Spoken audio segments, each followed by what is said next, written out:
தமிழ்நாட்டுல எல்லாமே சேஞ்ச் ஆயிடுச்சு. உங்க நகையையும் சேஞ்ச் பண்ணுங்க. உங்க பழைய நகைக்கு கிராமுக்கு 150 ரூபாய் கூடுதலா வாங்கி புது நகை எடுத்துக்கோங்க. அதே கம்மி சேதாரம் தான் உங்க லலிதால மட்டும்தான்.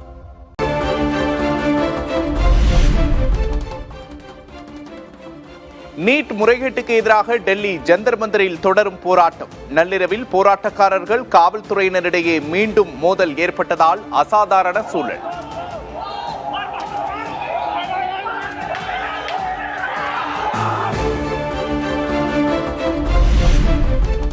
ஜந்தர் மந்தரில் போராடும் மாணவர்களுக்காக நாடு முழுவதிலும் இருந்து நீளும் உதவிக்கரங்கள்.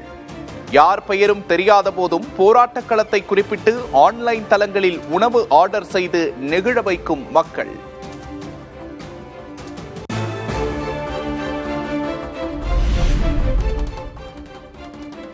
ஜந்தர் மந்தர் அருகே உள்ள 16 மெட்ரோ ரயில் நிலையங்கள் இன்றும் மூடல். போராட்ட களத்தை நோக்கி இளைஞர்கள் செல்வதை தடுக்கும் வகையில் நடவடிக்கை.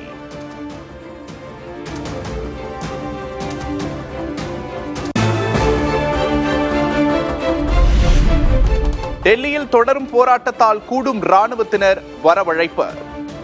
காவலர்கள் மற்றும் கலவர தடுப்பு படையினர் குவிப்பு.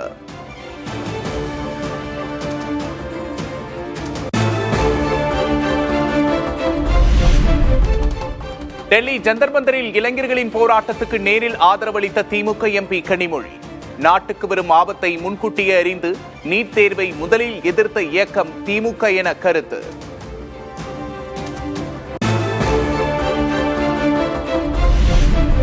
நீட் தேர்வு வினாத்தாள் கசிவுக்கு இதுவரை பாஜக அரசு பொறுப்பேற்காதது ஏன்? பேச்சுவார்த்தைக்கு முன் வராதது ஏன் என்றும் அண்ணாமலை கேள்வி.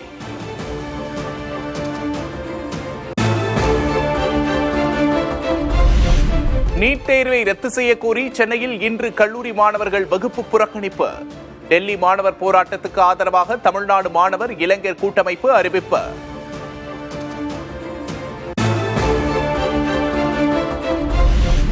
மாணவர்கள் அறவழியில் போராடினால் ஆதரிப்போம். சாலை என்பது போராடுவதற்கான இடம் அல்ல. சென்னையில் போராட்டத்தில் ஈடுபட்டோர் கைது செய்யப்பட்டது குறித்து அமைச்சர் ராஜ்மோகன் கருத்து. இங்க சாலையில போய் உட்காந்துட்டாங்க குழந்தைங்க, அதனால அவங்களை கொஞ்ச நேரம் போராடிட்டு அப்புறம் அப்புறப்படுத்திட்டாங்க. முறைப்படி அவங்க அனுமதி வாங்கிட்டு டெமோக்ரஸியில அந்த ப்ராப்பர் அனுமதி வாங்கி பொதுமக்களை டிஸ்டர்ப் பண்ண போனா அந்த பிரச்சனை. சென்னையில் நடந்த போராட்டத்தின் போது மாணவர்களை குண்டுக்கட்டாக கைது செய்த காவலர்கள். பேட்ஜ் அணியாமல் வந்த காவலர்களை நோக்கி மாணவர்கள் சரமாரி கேள்வி.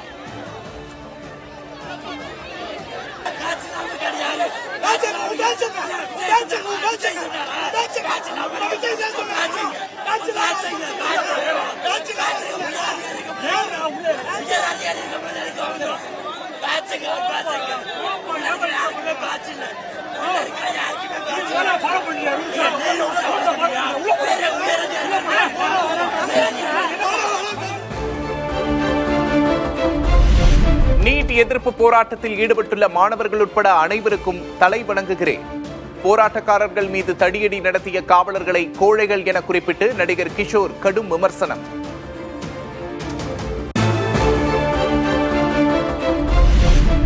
மத்திய அமைச்சர் தர்மேந்திர பிரதான் பதவி விலக கோரி உத்தரப்பிரதேச எம்பி சந்திரசேகர் ஆசாத் போராட்டம். தனித்து நின்று போராடப் போவதாக நாடாளுமன்ற வளாகத்தில் தொடர் போராட்டத்தில் ஈடுபட்டுள்ள சந்திரசேகர் பேட்டி.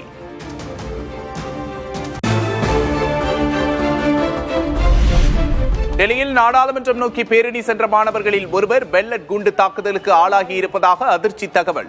காயமடைந்தோர் அனுமதிக்கப்பட்டுள்ள மருத்துவமனையில் இருந்து கசிந்த தகவலுக்கு போலீசார் மறுப்பு.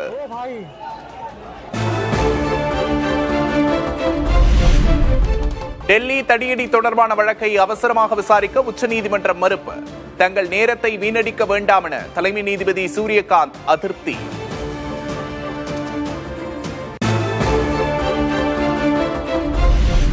மாணவர்கள் மீது பழிவாங்கும் நடவடிக்கை எடுக்க வேண்டாம். உண்ணாவிரதத்தை கைவிட மத்திய அரசுக்கு சமூக ஆர்வலர் சோனம் வாங்சுக் நிபந்தனை.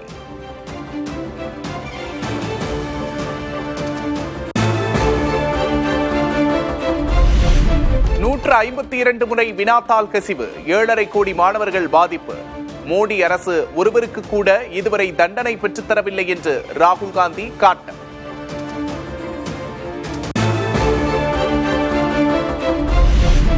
வினாத்தாள் கசிவு தொடர்பான மாணவர்களின் போராட்டத்தை அரசியலாக்க வேண்டாம். எதிர்க்கட்சித் தலைவர் ராகுல் காந்திக்கு மத்திய அமைச்சர் JP நட்டா வலியுறுத்தல்.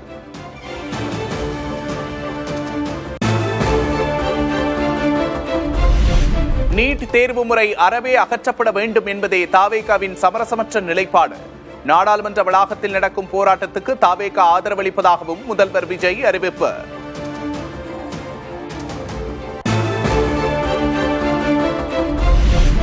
டெல்லியில் போராட்டத்தில் ஈடுபட்ட ராகுல் உள்ளிட்ட தலைவர்கள் கைது ஜனநாயகத்திற்கு எதிரானது. ஒன்றிய அரசின் செயல்பாடுகளுக்கு கண்டனம் தெரிவித்து முதல்வர் விஜய் அறிக்கை.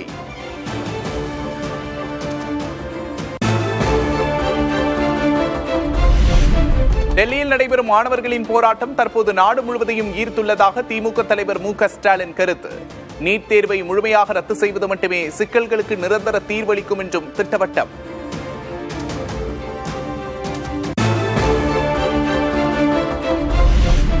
மத்திய கல்வி அமைச்சர் தர்மேந்திர பிரதானை நீக்க மத்திய அரசு பரிசீலனையா? மத்திய அமைச்சர்கள் JP நட்டா, ஜிதேந்திர சிங் உறுதி தந்ததாக சோனம் வாங்சுக் கடிதம்.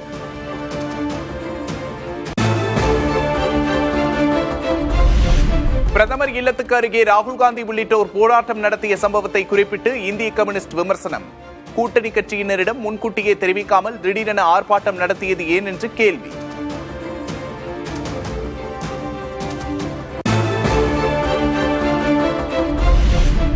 போராட்டங்களை ஒடுக்கும் காவல்துறையின் ஜனநாயக விரோத நடவடிக்கை தாவேகா ஆட்சியிலும் தொடர்வதாக CPM மாநில செயலர் சண்முகம் குற்றச்சாட்டு.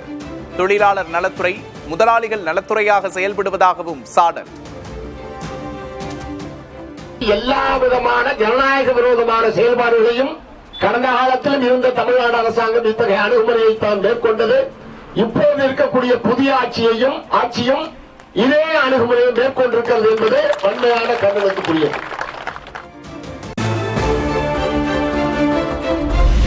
கேரளா, கர்நாடகா உள்ளிட்ட அண்டை மாநிலங்களில் வெளியானது ஜனநாயகம் திரைப்படம். நள்ளிரவு முதலே காத்திருந்து படம் பார்க்கும் ரசிகர்கள்.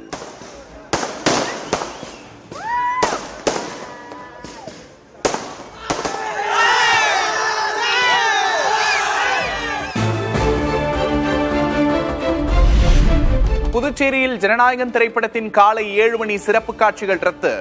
ரசிகர்கள் சார்பில் அதிக அளவில் டிக்கெட்டுகள் ஒதுக்க வேண்டும் என்ற கோரிக்கை வைத்ததால் நடவடிக்கை.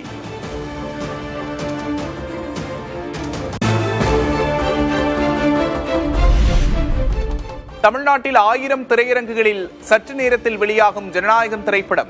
பட வெளியீட்டை திருவிழா போல கொண்டாட தயாராகும் ரசிகர்கள்.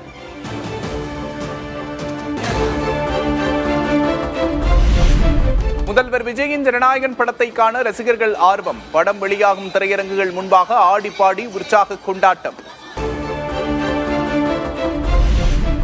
ஜனநாயகன் படத்தை பார்ப்பதற்கெல்லாம் அமைச்சர்கள் லீவு கேட்கிறார்கள். தலையில் அடித்துக் கொண்ட நயினார் நாகேந்திரன். ஐயோ, இதை எங்க கொண்டு சொல்ல? இப்படி ஒரு அமைச்சருக்கு உண்டாயா உலகத்துல? தலையில தான் அடிக்கும். ஒரு முதலமைச்சர் படத்துக்கு லீவு கேட்டு படம் பார்க்க போனா, ஐயோ லீவ் லெட்டர் எழுதி தர சொல்லுங்க சார், நாங்களாம் லீவ் கொடுக்கோம்.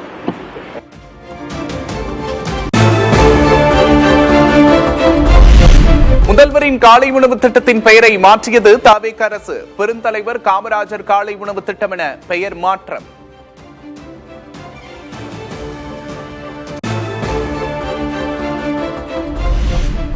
முதல்வரின் காலை உணவு திட்டத்துக்கு காமராஜர் பெயர் சூட்டியதற்கு மாணிக்கம் தாக்கூர், GK வாசன் வரவேற்பு. காலை உணவு திட்டத்தின் பெயரை மாற்றியது முறையல்ல என்று திமுக பொதுச் செயலாளர் துரைமுருகன் கருத்து. மத்திய உணவை கொண்டு வந்தவர், திட்டத்தை கொண்டு வந்தவர் பெருந்தலைவர் காமராஜர் அவர்கள். அதை விரிவுபடுத்தியவர் MGR அவர்கள். ஆகியனால் அந்த திட்டம் அவர் 2 பேருக்கும் தான் பொருத்தம். இது காலை உணவு திட்டம் முதலமைச்சர் காலை திட்டம் என்று சொன்னார். ஸ்டாலினுடைய காலை உணவு திட்டம் சொல்லல. ஆனா ஏன் இப்படி மிரண்டு இப்படி பேர் வைக்கிறாங்கன்னு தெரியல.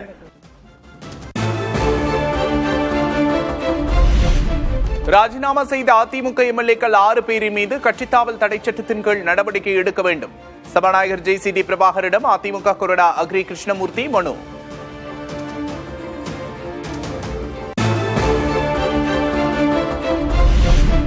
பழனி கோவில் சொத்துக்களை பாதுகாக்க அதிரடி திட்டம். அறநிலையத்துறை மற்றும் வருவாய்த்துறை அதிகாரிகளை இணைத்து ஒரு புதிய ஆய்வுக்குழுவை அமைக்க முடிவு.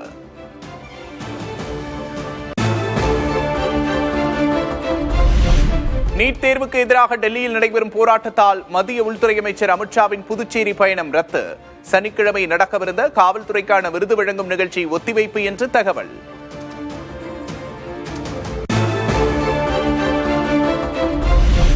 அஸ்ஸாம் மாநில மழை வெள்ளத்தில் ஒரே நாளில் 10 பேர் உயிரிழப்பு. வெள்ள பாதிப்புகள் தீவிரமடையும் நிலையில் உயிரிழப்பு எண்ணிக்கை 41ஆக அதிகரிப்பு.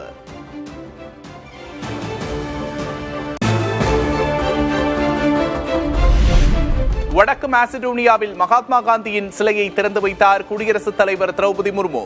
இந்தியா வடக்கு மாசிடோனியா இடையேயான நட்புறவின் நீடித்த சின்னம் என்று பெருமிதம்.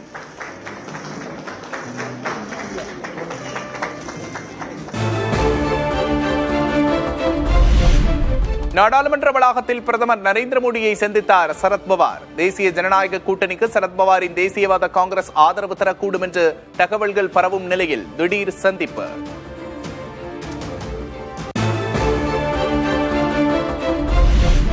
பிரதமர் வீட்டருகே போராட்டத்தில் ஈடுபட்ட காங்கிரசாரை கண்டித்து பாஜகவினர் போராட்டம். பெங்களூரு, ஜெய்ப்பூர், பாட்னா, திருவனந்தபுரம் உள்ளிட்ட இடங்களில் நடந்த போராட்டங்களில் தள்ளுமுள்ளு, கைகலப்பு.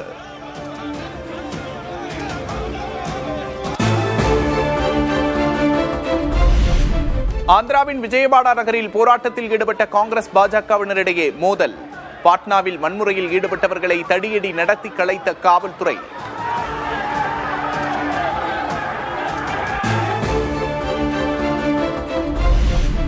சத்தீஸ்கர் தலைநகரில் காங்கிரஸ் கட்சியின் அலுவலகத்தை முற்றுகையிட்டு பாஜகவினர் போராட்டம். தண்ணீரை பீச்சி அடித்து கூட்டத்தை கலைத்த காவல்துறை.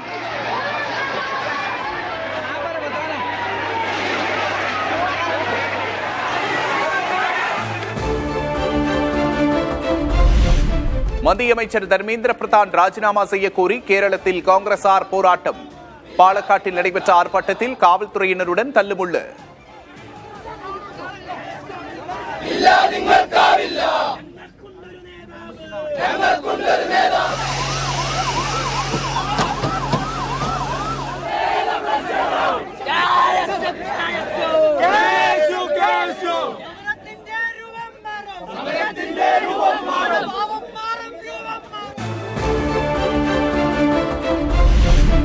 மேற்குவங்க சட்டமன்ற கூட்டத்தொடரில் இருந்து குண்டுகட்டாக வெளியேற்றப்பட்ட திரிணாமுல் காங்கிரஸ் எம்எல்ஏ குணால் கோஷ் அவை நடவடிக்கைகளுக்கு இடையூறு ஏற்படுத்தியதாக கூறி சஸ்பெண்ட் செய்து சபாநாயகர் உத்தரவு.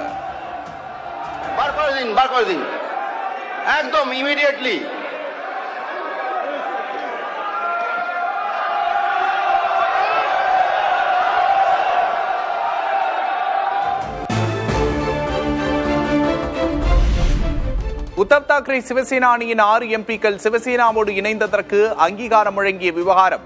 மக்களவை சபாநாயகர் மற்றும் சம்பந்தப்பட்ட எம்பிக்களுக்கு உச்சநீதிமன்றம் நோட்டீஸ்.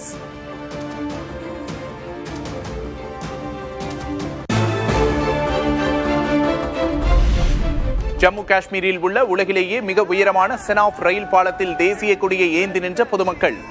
தேசிய கொடி ஏற்பு நாளை முன்னிட்டு உணர்வு பூர்வமான வீடியோவை வெளியிட்டது வடக்கு ரயில்வே. ஐபிஎல் கிரிக்கெட் தொடரை முதலில் தொடங்கிய லலித் மோடி 16 ஆண்டுகளுக்கு பிறகு இந்தியா திரும்புகிறார். அந்நிய செலாவணி முறைகேடு வழக்கில் தீர்ப்பு சாதகமாக வந்த நிலையில் சில மாதங்களில் நாடு திரும்ப முடிவு. With the verdict yesterday, it's really been a great day. 16 years I have fought. I'm really happy that the tribunal has ruled in my favor, and I'm looking forward to coming back to India.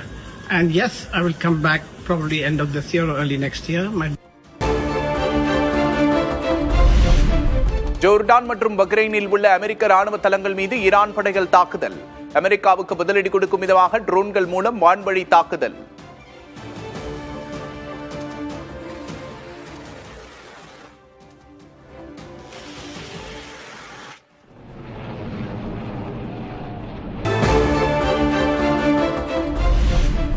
America Lebanon விமான சேவை 40 ஆண்டுகளுக்கு பின்னர் மீண்டும் தொடக்கம். Lebanon அதிபர் Joseph அவுன் உடனான சந்திப்புக்கு பின்பு 1985 விதிக்கப்பட்ட தடையை நீக்கிய அதிபர் ட்ரம்ப்.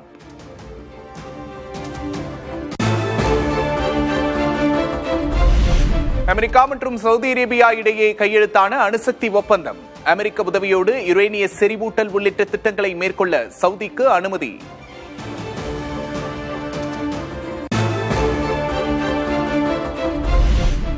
பிலிப்பைன்ஸில் அமெரிக்கா, ரஷ்யா வெளியுறவுத்துறை அமைச்சர்கள் இன்று சந்திப்பு. உக்ரைன் போர் நிறுத்த விவகாரம் தொடர்பாக முக்கிய பேச்சுவார்த்தையில் ஈடுபட முடிவு. பிலிப்பைன்ஸ் நாட்டில் ஆசியான் மாநாட்டுக்கிடையே அமெரிக்க வெளியுறவுத்துறை அமைச்சரை சந்தித்தார் மத்திய அமைச்சர் ஜெய்சங்கர். ஜெனரிக் மருந்துகளுக்கான அமெரிக்காவின் இறக்குமதி வரி குறித்து இந்தியாவின் தரப்பில் கவலை தெரிவிக்கப்படவில்லை என்று ரூபியோ தகவல்.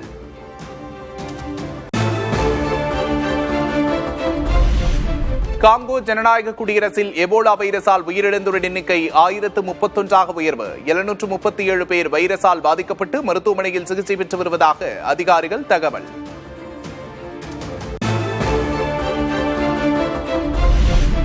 அமெரிக்காவில் ஜெனரிக் மருந்து உற்பத்தியை செய்வது என்பது நடைமுறையில் சாத்தியமற்றது. அதிக தொழிலாளர் செலவு, மூலப்பொருள் தேவை ஆகியவை சவால்களாக இருப்பதாக இந்திய மருந்து ஏற்றுமதியாளர்கள் கருத்து. தமிழ்நாட்டுல எல்லாமே சேஞ்ச் ஆயிடுச்சு. உங்க நகையையும் சேஞ்ச் பண்ணுங்க. உங்க பழைய நகைக்கு கிராமுக்கு 150 ரூபாய் கூடுதலா வாங்கி புது நகை எடுத்துக்கோங்க. அதே கம்மி சேதாரம் தான் உங்க லலிதால மட்டும்தான்.